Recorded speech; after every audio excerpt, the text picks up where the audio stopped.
What up, gamers? It is Will777JP back at it again.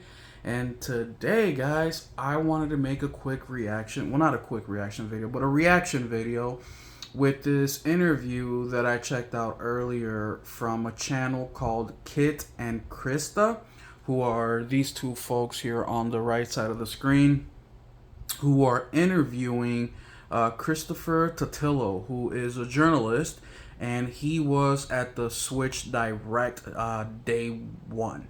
Was it day one? Yes, day one. And it's a great interview. I recommend you guys check it out. I'm going to put the link in the description. And they had some awesome questions for him, but the part that I want to get into is towards the very end.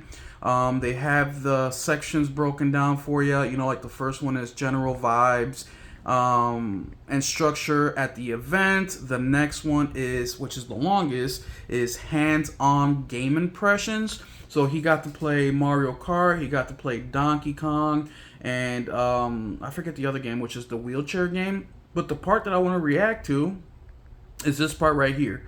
Nintendo's mood at Nintendo's mood at event, because this is where we're gonna find a little bit more information about where Nintendo was kind of at with the pricing, you know, the questions they were able to ask, things like that nature. So let's go ahead and check this video out. But please go to Kit and Krista's channel. Go watch the full video. Once again, I'm only gonna react to the last 20 minutes or so. So let's go ahead. Before we start, man, don't forget to hit that subscribe channel, y'all. I am super close to my goal, and it will be a huge help if you guys hit the subscribe and notification bell so you guys are aware of every time I drop a video, which is daily, sometimes multiple times a day. So let's get into it. In terms of that strategy, but that was the first wave of it, and then it was what do the games cost. But all right, let's back up a little bit. I would love that. Hopefully that's already being worked on. That's basically like the DS WarioWare experience, the Touch WarioWare Touch. If they had a WarioWare mouse version, that would be amazing. Right. I mean, WarioWares have been great showcases of touch rotation control on WarioWare Twisted, right? Something that wasn't even native to a specific platform, but to that cartridge, or motion control more recently.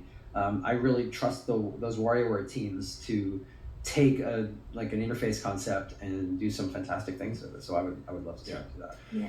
Well, we have to ask, because it's become one of the overwhelming conversation points about the Switch 2. What discussions were you having with the people at this event about the pricing information as it was rolling out? Right, so the event ends, and it was weird they didn't announce the price because you thought that was going to possibly be the final thing that they said. Then the press release hit, so I'm still sitting there, and I was trying to file in real time.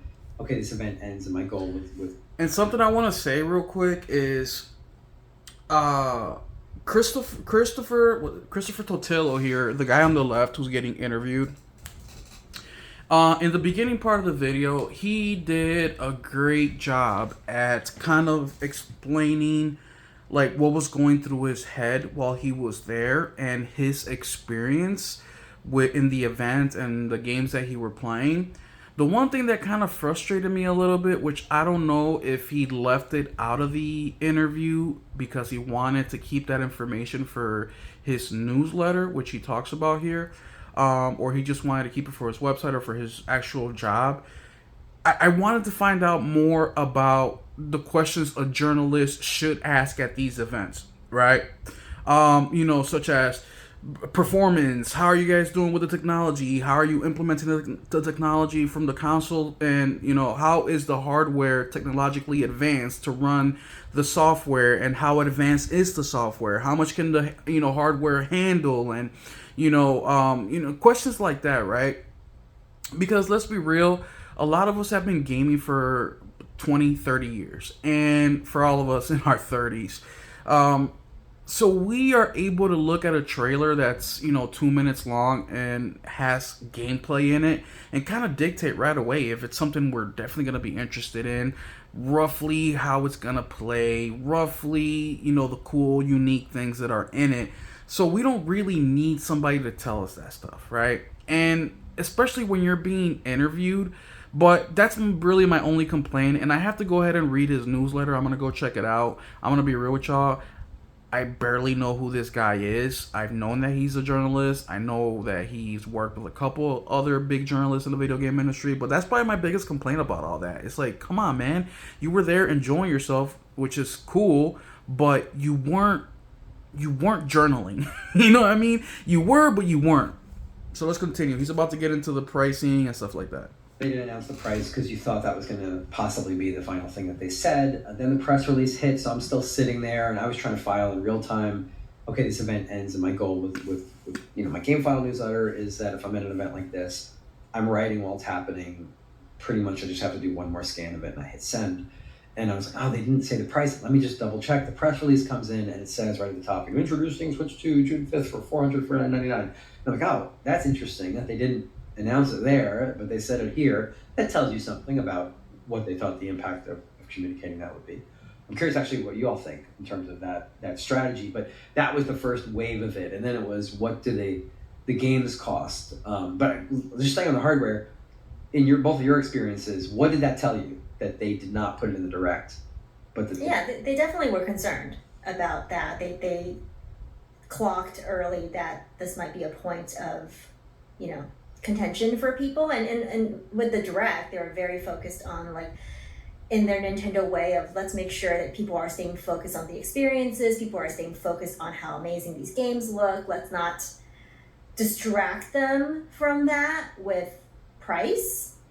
But I think it actually, unfortunately, had a bit of a negative, more of a negative effect than they anticipated. So. I mean, if you have I agree with her 100% on what she said there. And also, by the way, for you guys who don't know, them two worked for Nintendo. They worked in the communications department. So this was their actual job. How do we communicate with our customer base? How do we communicate with the public? How can we word and phrase things? How can we explain ourselves and what we're doing, what we're trying to do, why, how we're doing things? That was their job. So the fact that she brings that up is extremely important because almost every single event that we see, whether it's iPhone, whether Apple, whether it's Samsung, whether TVs or phones or whatever, whether it's any company, whenever they showcase a new product, that's like the number two question in people's mind. It's like, how much is it? And most of the time, they leave it towards the end. If they're really, really proud of the price, where, the item that you're buying is incredible and the price is even better, they like to throw that price out there as many times as they possibly can. So when Nintendo left it out, that was a huge red flag. And then they put it out in a freaking news roll, right? Now we understand why, right? Because they knew there was going to be some pushback. Let's continue. With price, but I think it actually, unfortunately, had a bit of a negative, more of a negative effect than they anticipated. So. I mean, if you have a piece of information that people are going to want to know, and you don't put it in your video showcase that millions of people are watching, but you immediately have it in your press release that comes right after that, that's going to result in coverage that maybe the same amount of people are going to read. Have you effectively hidden it from anybody, or you're not? Exactly. Really you're not fooling anybody. It's not an effective communication strategy, and in fact, it caused more confusion. So the whole communication strategy about the pricing of everything for the Switch 2 is very curious to us, because there were some things that were obfuscated in a press release. There's some details that we still don't know about today, and nobody from Nintendo seems to be getting out there openly talking about anything, right? Which just makes it even more confusing. Like we before we started recording, we were talking about this strange rumor of Mario Kart being $90. Physical, and it's like, where did this come from? Yeah. They just lost it. And that's true. I mean, all day yesterday, people were talking about how Mario Kart World would be $80 digital and then $90 on the cartridge. And they're right. Like, where did that information come from? It wasn't from Nintendo. Nintendo didn't say anything. It's not on their website. It's $79.99. But they bring up a great point, because by avoiding the price at the end of the showcase and rolling it out in their press, reel per se, you are opening things up for confusion. You're opening things up for misinterpretation. You are opening things up for false information. And a lot of anger yesterday or the day before was driven by this $90 price point for a physical game.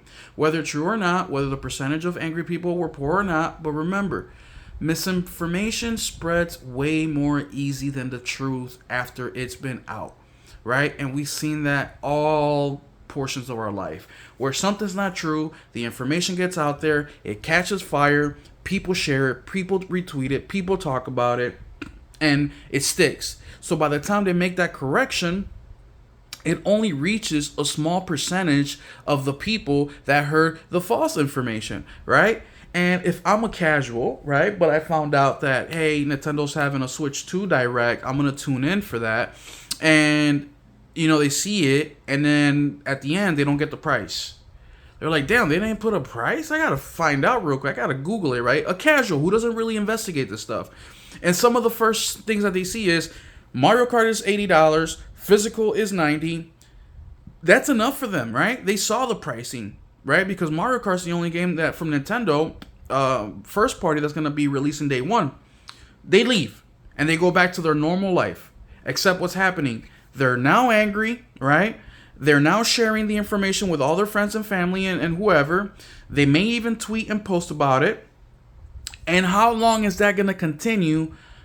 Them being a casual, them not being in the know, or them investigating the stuff like how we do. We do this every day. Before they finally get the correction that, hey, no, that's not true. It's not $90. It's $80. How long is that going to continue going? Right? We don't know. If it's somebody like us, yeah, we'll learn about it in a day or two or a week. But a casual who doesn't check the information like how we do, who knows, right? And they might even freaking forfeit the sale right away. They might be like, okay, I don't want to spend $500, $450 for a Switch 2 and then spend another $90 for a physical, right? So that's what we mean by the confusion, the service that Nintendo did by not doing the price at the end of the showcase, especially when they had millions of people watching it live and millions more that are going to be watching the replay after the fact. Just blows my mind. All of this. They have. Let's back up a little bit. Strange rumor of Mario Kart being $90. Physical part. Physical, and it's like, where did this come from? Yeah.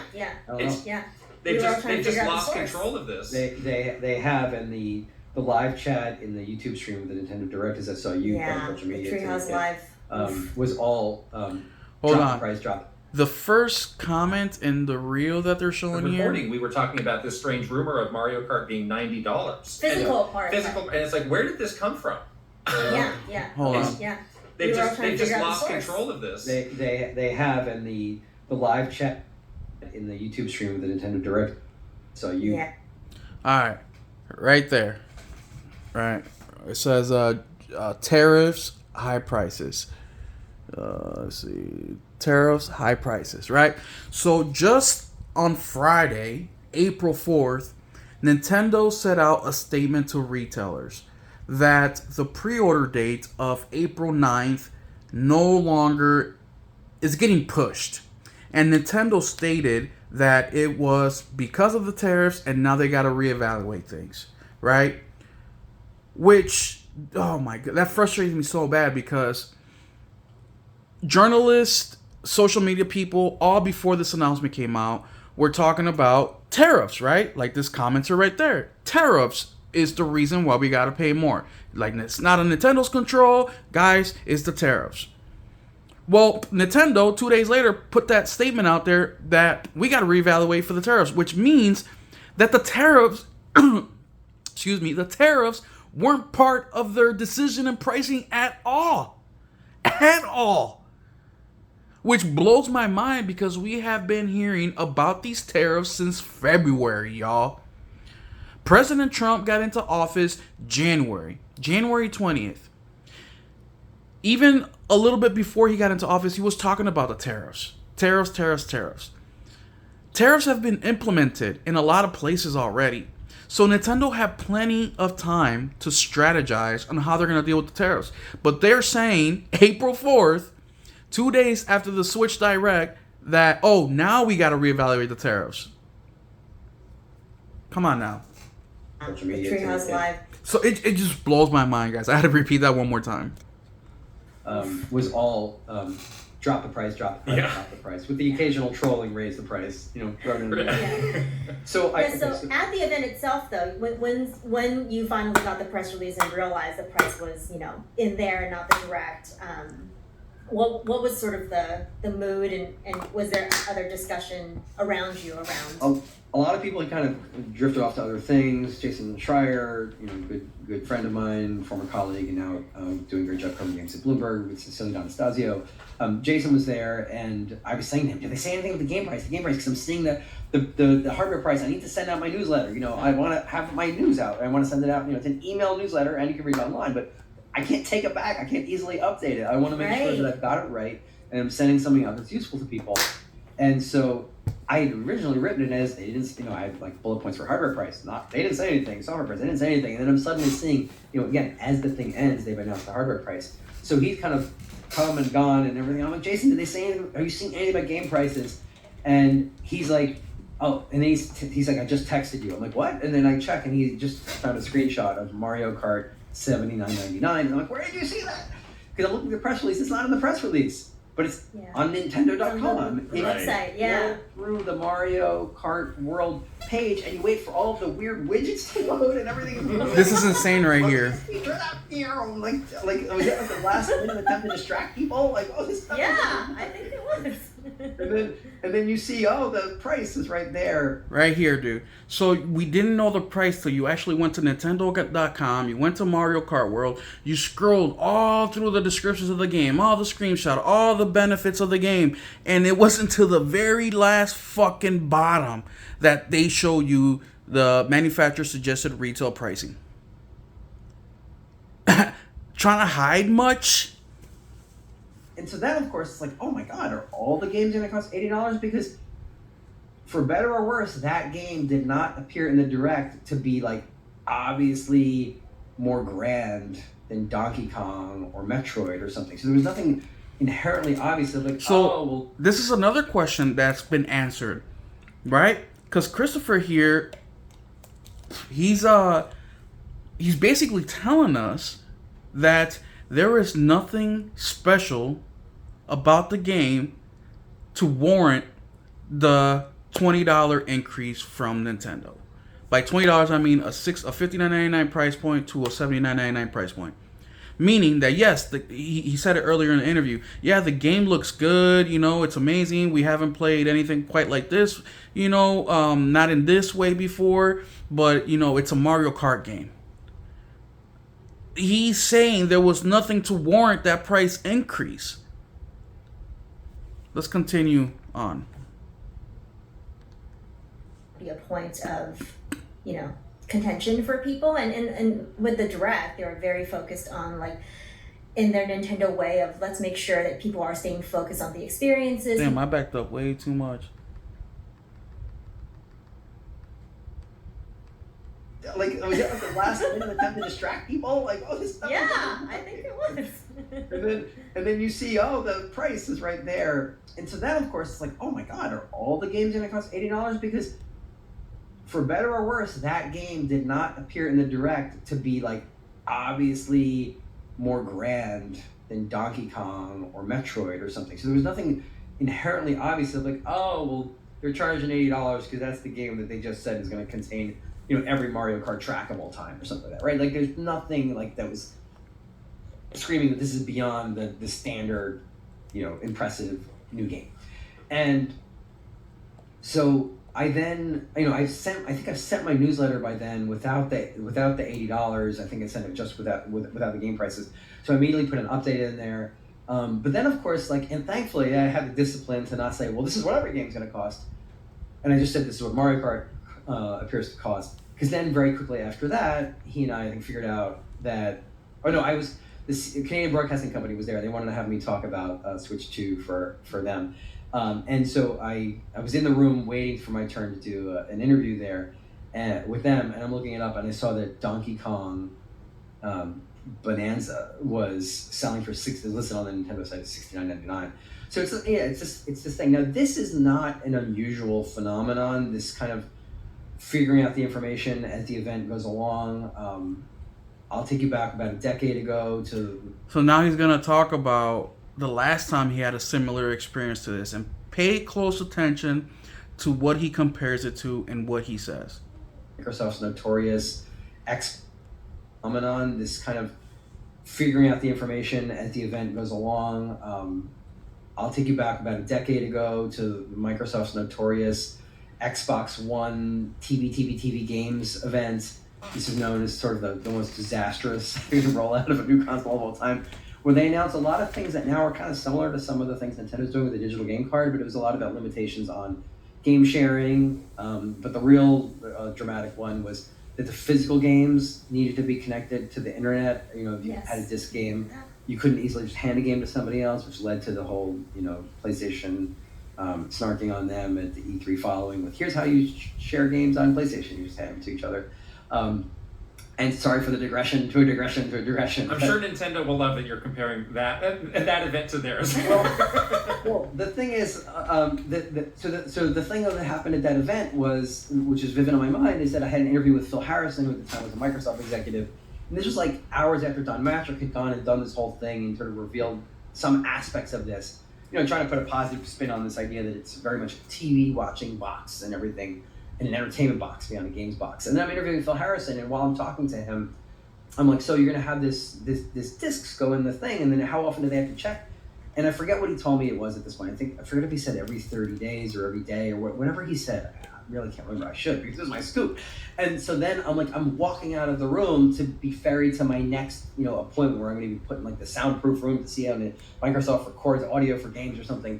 And I'm like texting or emailing Jason or somebody else from Kotaku at the time, being like, I can't believe you just told me this. And so that becomes a new piece of information, and we're updating our articles on Kotaku at the time. And you're finding this stuff out bit by bit. And then I come out of that room for the next appointment, and I've got a Microsoft PR person intercepting me saying, well, we want to tell you a little more.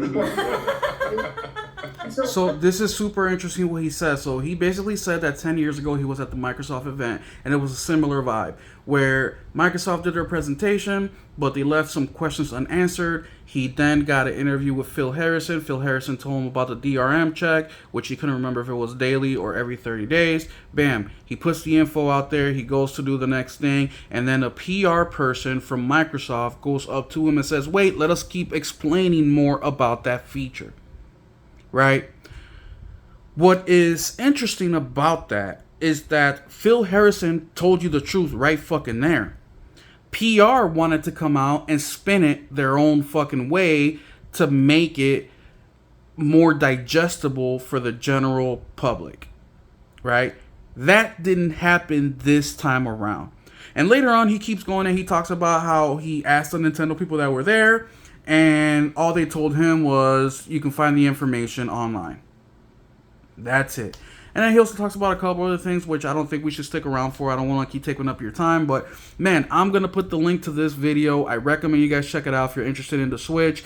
Shout out to Kit and Krista for doing this interview. Phenomenal. Them two.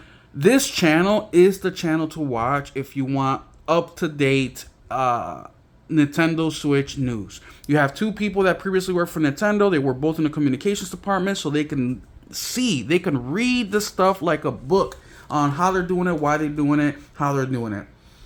But yeah, man, super interesting interview for the most part. But the interview basically talks about his experience at the Switch Direct, which was cool in itself. But there y'all have it, man. Thank y'all so much for being here. I will keep you guys updated if I hear anything else that I think warrants for me to make a video. But let me know down in the comments down below, man. Are you guys buying the Switch day one? Are you guys gonna be buying at the same rate that you buy games now? You're gonna buy Switch 2 games as well? Oh, another thing that they talk about is the add-ons. Let me fast forward to that a little bit because I think that's important too. What's enjoyable about that is that it gets a little bit closer to what real reporting is, which is you're constantly finding things out. Developing a story. Faster stories, speed. Things that happen. You're not just rewriting a press release. You're trying to dig whatever. This is not the most Pulitzer-worthy scooping, but that was a little bit of how yesterday unfolded. And frankly, like discovering that Donkey Kong cost 70 rather than 80. Here, let me, I'll pause this and I'll be right back when I find a spot. Alright, I found the spot. Needs to help subsidize development, whether you think that these companies make so much money before spend more, like, can debate that. But that was certainly an interesting dynamic, all happening while there are all these Nintendo people around, and you go up to them, I said, can you tell me anything about the pricing of the games? And, the response is from PR people is, well, you can see on our website. It says, and I'm like, you got any else? We are very scared. Please don't talk to us. Our life is on the line. And nobody was giving pricing. I did not ask for the pricing on the smaller games, so I don't know what the Nintendo Switch 2 system tour, which I don't think we still know. I don't know. As of recording this, I don't think that information is out. But and also I think there was some questions around the varying pricing of the Switch enhanced games. Some of them do look like, okay, this is full on new content, DLC, whatever, paid DLC. Some of them is like a little bit less than that. So what is the pricing there? And then when you finally do the math and total that up, are you like even past $80? But also some of them are just included with NSO. And some of them are included. So it's confusing. It's very confusing the way that they have managed this pricing conversation altogether. Oh, for sure. So nobody would tell me what any of the add-ons would cost. So I played the add-ons for Kirby and the Forgotten Land and Mario Party, and the demo was there. Didn't have anything to tell me about that. They have release dates. Like one is July and one is August, if I remember. Right. They're pretty soon. No pricing. Yeah. Obviously, they have a lot of leeway there if these are digital add-ons in terms of what they price those at. Although, it's going to be a physical game as well to some extent. They should have the pricing. They should know the pricing by now. I'd heard that the Switch Edition upgrades are supposed to be in the $10 to $20 range. Nintendo, obviously, part of this is that they don't. So add-ons $10 to $20 range. So that's good news, right? Well, it depends how big these add-ons are, because if they're tiny or a level, that's a freaking waste of money. But let's continue on. The pricing should know the pricing by now. I'd heard that the Switch Edition upgrades are supposed to be in the $10 to $20 range. Nintendo, obviously, part of this is that they don't typically drop the prices significantly, if at all, of their legacy games. They don't, yeah. So if they're any other publisher, their games from 2 or 3 years ago are no longer what they retailed for, and they're, if they had been 70 or 60, they're 50, 40, 30, or even 20 by now. Capcom has been making, record profits for the last decade with an aggressive strategy of constantly dropping price on their games, not necessarily like super quickly so you feel burnt by it, but recognizing that there's another customer tier to reach when your game is $30, when your game is $20. When your game's, I think they've said they want to make every game eventually $10 at some point, so they can also sell in more markets around the world, places where people don't have as much income. That is such a great freaking point, man. There is tier levels to customers, man. You got your day one customers who will buy the games for retail, right? $60. And as time goes on, you take that game from $60 to $50. There's another tier of customers. Then you wait some more time, 50 to 40, 40 to 30. You keep going down. And he just described Capcom and how Capcom is killing it with that pricing structure. They're bringing money hand over fist. And we see that on the PlayStation Store right now, where there are games. Heck, I just did one right now where I talked about Metro Exodus and a few other games and how cheap they were. Those games were out for $60 day one, and there's so many people that are now jumping into it. So these people made their money month one, year one, whatever, and now everything else is additional. And if you're talking to somebody like me, like Will, right, who purchased the game physically X amount of years ago, and I see it digitally for $3, $5. If I just got paid, or I got my bonus, or it's the right time, I might just buy that game digital. That way I can game share, or I don't even got to get up and go to my collection and swap the game out, right? Because it's so freaking cheap. So now they're getting add-on sales.